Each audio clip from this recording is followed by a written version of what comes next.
Pastor Dan here, Dexter Gospel Church again. Thanks for joining us for our second Proverbs practical this Wednesday night. In our last video, we saw how destructive practices like gossip can be. This next verse speaks to the gap between what we could have had and what we do or will actually have. Proverbs 18 verse 9 says, "He that is slothful in his work is brother to him that is a great waster." Okay, being slothful, that's being lazy. Now, we all know laziness isn't great, but I'm afraid many of us are susceptible to it. But this verse draws a connection. It says that the lazy person is brother to someone else. That's not a literal kinship, but it is a close connection. These two are just alike, two peas in a pod. They're closely related. The person who is like the lazy is the great waster. That's the person who just blows wealth, resources, money unnecessarily. He doesn't use it for things that are profitable and helpful. He just burns right through it.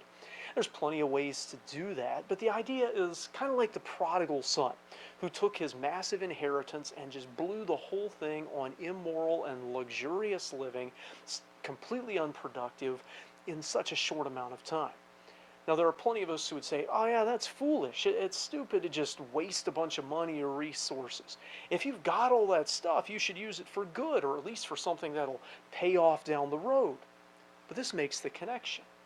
Being lazy is just like burning money. While wasting loses what a person has, laziness prevents them from having it in the first place. While wasting means it can't do anyone any good, laziness means it never existed to have a chance to do anyone any good.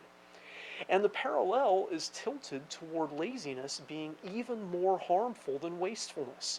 This says that the one who is slothful in work is brother to one that is a great waster. Not just any kind of waster, not just a mediocre waster, a great waster. Laziness is not just a waste, it is a great waste. At least if it gets wasted, someone got to enjoy it for a time. But through laziness, it never existed to be enjoyed in the first place. So, when we have the opportunity to do something, let's do it to the best of our ability. Let's not take easy excuses to avoid labor. Let's, as the New Testament urges, work heartily, as to the Lord and not to men. Let's do the best job that we can with the opportunities that we have.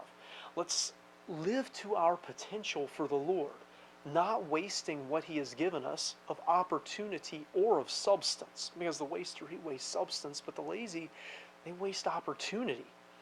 Let's use both to our best ability for His glory and for the good of others.